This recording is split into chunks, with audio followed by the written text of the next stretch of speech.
Olá pessoal, eu me chamo Elizabeth, seja muito bem-vindo. Eu espero que vocês estejam gostando dos vídeos. No último vídeo nós falamos sobre a Grécia, um pouco do pensamento de Sócrates, Platão e Aristóteles, porque é muito importante para o conhecimento do pensamento ocidental esses filósofos. Neste vídeo eu gostaria de caminhar um pouco mais na Grécia, a fim de fundamentar esse pensamento que é tão importante para a nossa realidade atual. Então, eu gostaria de falar do helenismo. O que é o helenismo? O helenismo é a fusão do pensamento grego, dos elementos da cultura grega, com o Oriente. Essa construção acontece depois da Antiguidade Clássica, quando os macedônios dominam aquela região. Nós falamos da última vez nas cidades-estado de Grécia e Esparta. No período em que a Macedônia domina a Grécia, as cidades-estado perdem autonomia e tudo se torna domínio da Macedônia. Filipe II era o rei da Macedônia e ele expandiu o território da Macedônia sobre a Grécia. A Grécia é uma região que fica ali no Mar Egeu. Tem uma parte continental, uma parte peninsular e uma parte insular. Como é isso? Quando você olha o mapa da Europa, você vai ver ali o mapa da Itália. Existe o Mar Egeu. A Grécia fica por trás do mapa da Itália, por trás da Itália, nos Balcãs. E a Grécia tem um território muito acidentado, muito montanhoso. As ilhas da Grécia também ficam umas distantes das outras. E aí a Grécia desenvolve a navegação, que vai propiciar o contato entre aqueles povos, né? A navegação é muito forte na Grécia. Mas a Grécia tem períodos de muitas guerras. Tem período em que as cidades-estados entram em guerra. Tem período longos de muitas guerras com a Pérsia, que é um inimigo ainda muito forte da Grécia. E com tantas guerras, a Grécia vai enfraquecendo e os macedônios invadem a Grécia e tomam conta de grande parte do território, ainda quando Filipe II era o rei da Macedônia. Mas Filipe tem um filho chamado Alexandre, e Alexandre, desde jovem, se mostra muito sábio e muito hábil, muito mais habilidoso e inteligente do que os jovens que viveram na sua época. E seu pai, Filipe, se preocupa muito com a educação de Alexandre e entrega a educação para o mestre Aristóteles. Aristóteles se dedica à educação de Filipe e ensina todo o saber da Grécia para esse menino tão esperto. Aristóteles ensina matemática, ensina física, ensina arquitetura, escultura, arte, ensina sobre os deuses, sobre a vida, sobre a filosofia e torna o Alexandre um rei filósofo, um rei sábio, inteligente, estrategista, com a convivência com um pai que era grande estrategista militar.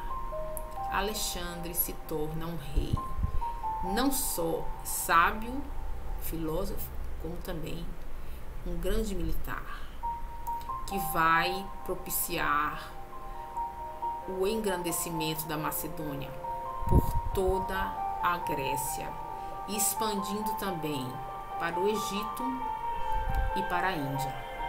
Então, do Egito até a Índia e toda a Grécia se torna, então, o reino da Macedônia, um reino enorme.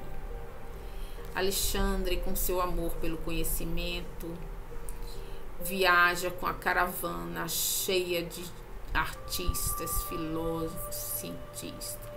A caravana de Alexandre é algo diferente, porque por onde Alexandre passa, ele funde os elementos gregos com os elementos do local onde ele vai. Alexandre vai até o Egito e passa 1 ano no Egito, vivendo entre os egípcios. Seus soldados se casam com as egípcias.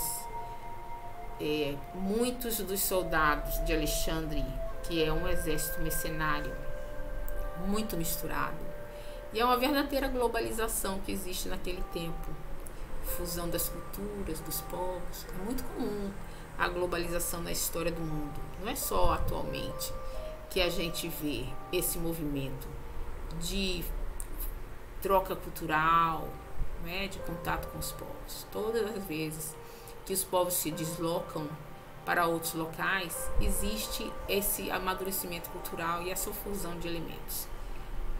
E Alexandre faz isso com muita mestria. Em cada local ele vai fundando cidades. São várias as cidades que Alexandre funda com seu nome. A mais importante do Egito, a gente reconhece por causa da grande biblioteca da Alexandria, que foi muito famosa na antiguidade e que guardou verdadeiros tesouros culturais nessa biblioteca. Alexandre vive entre os povos do Oriente e espalha por todo o seu território a língua grega. Todos vão falar grego. Assim como hoje em dia, se você sair pelo mundo falar inglês, é fácil você se comunicar. E naquele tempo em que Alexandre espalhou a cultura grega por esse território, os povos aprenderam a falar grego.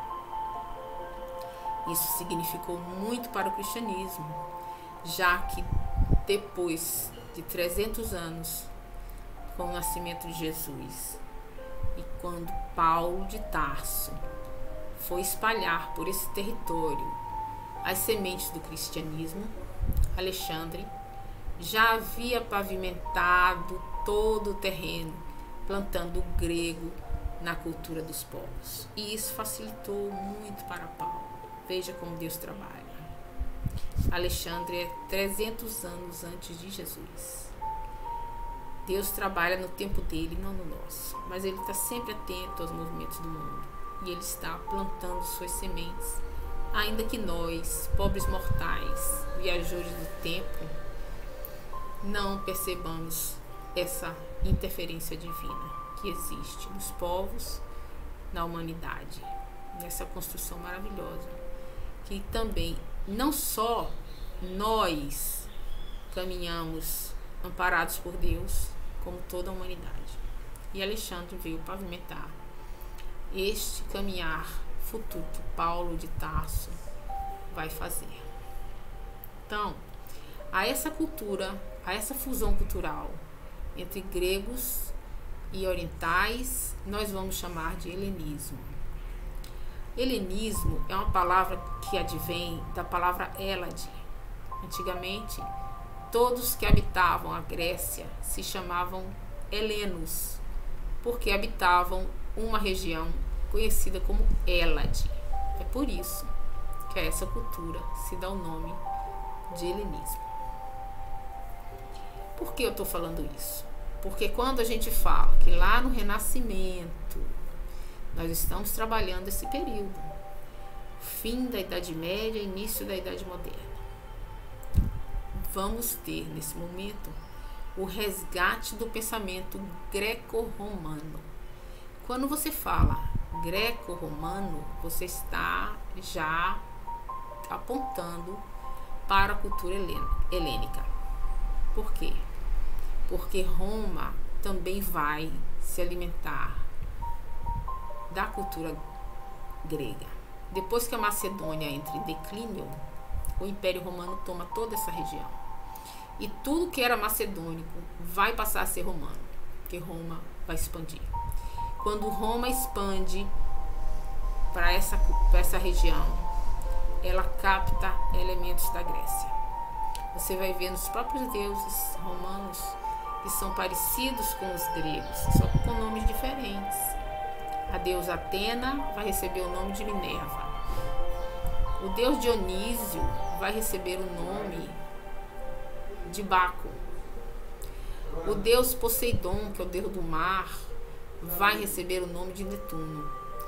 Mas os traços da mesma religião, baseada na mitologia, vão aparecer em Roma.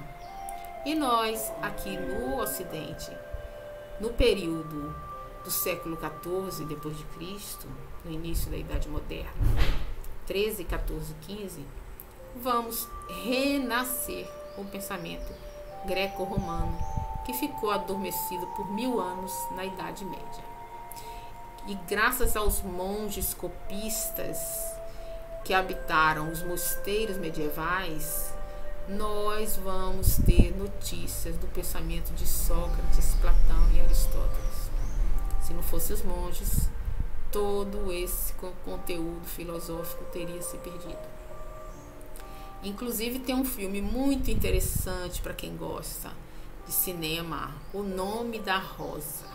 É um filme que fala de um mistério acontecendo no mosteiro, e aí você vai ver que se trata de um livro de Aristóteles, que está realmente perturbando a mente medieval, tão voltada para o Deus centralista da Idade Média. O pensamento da Idade Média, que era teocentrista, Deus no centro do universo. E o livro do Aristóteles, nesse filme, incomoda a Idade Média. E ele é escondido, cercado de muito mistério. Então, no Renascimento, quando a gente fala renascimento, é porque alguma coisa renasceu. Renasceu o quê? O pensamento greco-romano, aquele que foi fomentado por Alexandre na sua caminhada e que vai agora aparecer de volta aqui na época do Renascimento pós a Idade Média. Agora tem uma coisa muito interessante para mostrar para vocês. O nosso livro, estamos estudando aqui A Caminho da Luz, que é o que eu sigo para dar a esses vídeos de história uma referência espírita da doutrina espírita. Eu trago Emmanuel nessa fala. E Emmanuel vai nos mostrar algo muito interessante aqui, que eu quero mostrar para vocês, aqui no livro A Caminho da Luz, sobre a renascença no mundo. Ele vai falar desse momento e ele vai dizer pra gente que muitos espíritos que viveram na antiga Grécia, muitos espíritos que viveram no período helenístico, retornam agora no Renascimento para trazer esse conhecimento do pensamento filosófico da Grécia. Olha como é que ele coloca aqui, ó, renascença no mundo, na página 159.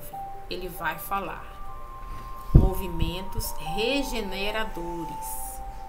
Nos albores do século XV, quando a Idade Média estava prestes a extinguir-se, grandes assembleias espirituais se reúnem nas proximidades do planeta, orientando os movimentos renovadores que, em virtude das determinações do Cristo, deveriam encaminhar o mundo para uma nova era. Todo esse esforço de regeneração efetuava-se sobre seu olhar misericordioso e compassivo, derramando sua luz em todos os corações. Mensageiros devotados reencarnam no orbe para desempenho de missões carinhosas e redentoras. O que ele está dizendo? Que os espíritos que saíram da Grécia, que fomentaram aquele pensamento greco-romano, agora reencarnam para dar continuidade à sua obra redentora do pensamento racional, do pensamento de Sócrates e Platão. Como eu falei para vocês, está escrito no Evangelho segundo o Espiritismo, bem no começo, a referência de que Sócrates e Platão são precursores não só do espiritismo, mas também do cristianismo. Vejam como Deus trabalha nas nossas vidas, como Ele envia missionários de tempos em tempos para a sua construção redentora. Cristo no comando, Jesus, o nosso governador, o nosso orientador, aquele a quem nós devemos seguir, nosso modelo e guia da humanidade. Deus está sempre trabalhando nas nossas vidas, está trabalhando na história do mundo. E se nós, historiadores, queremos verdadeiramente compreender a história do mundo, precisamos estudar Emmanuel, porque ele vai nos trazer grandes revelações. Eu gostaria agora de fechar este vídeo com um poema maravilhoso que a gente tem na Bíblia Sagrada, que é o Eclesiastes 3. Eu vou ler para vocês, mas vocês podem pegar a sua Bíblia ou seu livro sagrado e dar uma olhadinha, porque é muito bonito esse poema. Não vai dar para ler todo aqui, mas eu vou ler um pedaço que é para a gente fazer uma reflexão sobre o nosso tempo e o tempo de Deus, do qual nós não temos domínio. Eclesiastes 3. Tudo tem o seu tempo determinado, e há tempo para todo propósito debaixo do céu. Há tempo de nascer e tempo de morrer, tempo de plantar e tempo de arrancar o que plantou, tempo de matar e tempo de curar, tempo de derrubar e tempo de edificar, tempo de chorar, tempo de rir, tempo de prantear e tempo de dançar, tempo de espalhar pedras, tempo de ajuntar pedras, tempo de abraçar e tempo de afastar-se de abraçar. É tempo de buscar, tempo de perder, tempo de guardar e tempo de lançar fora, tempo de rasgar e tempo de coser, tempo de estar calado e tempo de falar. Então, gente, na natureza tudo tem o seu tempo e Deus trabalha nesse tempo conosco. O Renascimento foi um período maravilhoso. Muitos gênios renasceram nesse período. Leonardo da Vinci, Michelangelo, não é? A gente vai ter Copérnico, Galileu Galilei. Nós vamos ter tantos gênios, uma falange enorme de espíritos que reencarnam para alavancar esse momento da história. Com destaque para a Itália, as cidades de Gênova e Veneza, relembrando o período de formação da classe comerciante que surge na Idade Média a partir das cruzadas. Os comerciantes que foram para as cruzadas voltam para a Europa e começam a fundar cidades. Essas cidades se chamam burgos, e é por isso que essa nova classe vai se chamar burgueses. Essa classe que muito se fala hoje em dia ainda, e que muitas vezes a gente considera uma classe que é prejudicial, mas não é. Temos que relevar esse momento da história, porque se não fosse a burguesia, nós não teremos nenhum dos confortos que temos hoje. Foi a burguesia que financiou as artes, que financiou a ciência, que construiu as cidades e o comércio. A burguesia enriquecida acumulou metais que posteriormente vão fomentar a Revolução Francesa e a Revolução, principalmente a Revolução Industrial, porque a acumulação de metais, de capital, é que nós vamos depois ver esse desenvolvimento da Revolução Industrial. Então, a burguesia vai surgir nesse período, nos burgos europeus. A burguesia quer agora fomentar o pensamento racionalista, porque a religião, a partir do Lutero, entra numa nova fase. A fase dos evangélicos, a fase daqueles que vão fomentar a religião partir de Lutero, Calvino, Erasmo, todos os outros que virão depois de Lutero, fazer crescer essa igreja nova que surge e que vai ser muito perseguida ainda pela Igreja Católica, porque a Igreja Católica não perdeu totalmente seu poderio, não. A Igreja Católica foi uma das grandes incentivadoras das artes. Tanto é que se você for lá no Vaticano, em Roma, você vai ver as artes desse período no teto da Capela Sistina. Você vai ver, não é? A obra de Michelangelo. Você vai ver toda a arte ali ainda misturada com o pensamento da igreja, mas com foco no humanismo, na razão, na lógica, que vai mudar o paradigma da humanidade. Paradigma quer dizer estrutura, base, lastro do pensamento. E esse paradigma vai trazer um novo movimento para a humanidade. Apesar da Inquisição ainda está muito forte na Idade Média, a gente vai ter cenas horríveis de horrores que vão ainda acontecer nesse período, como é o caso da noite de São Bartolomeu, que milhares de pessoas morrem ali nas fogueiras, na perseguição, como muitos dos protestantes que vão receber o nome de huguenotes, que são seguidores de Calvino, vão sofrer perseguição, morrer nas fogueiras, e que depois lá na frente vão migrar para as Américas, não é? Para se libertar dessa perseguição religiosa. Mas isso é assunto para outro vídeo. Espero que vocês tenham gostado desse vídeo. Espero que esse pensamento possa contribuir para o seu engrandecimento cultural, para que você seja uma pessoa que compreende mais a sua história, porque todos nós sabemos que assim como vieram reencarnantes da Grécia para o Renascimento, nós somos reencarnantes também dessa mesma história. Quantos de nós não fomos monges, fomos burgueses ou fomos perseguidos pela Inquisição ou perseguidores, não é? Nós não sabemos, mas sabemos que nós somos viajores desse tempo e que isso nos dá uma consciência coletiva que nós temos, como Jung coloca, o subconsciente coletivo, que é exatamente em nós essa marca da humanidade, como ela se expressa, que se expressou no mundo. É preciso conhecer a história, para que a nossa memória nos mostre o caminho daquilo que precisamos resgatar e precisamos abandonar. Sempre em mente que o que é bom precisa ser preservado e o que não é precisa ser melhorado, edificado e até mesmo abandonado, mas o que é bom precisa ser preservado.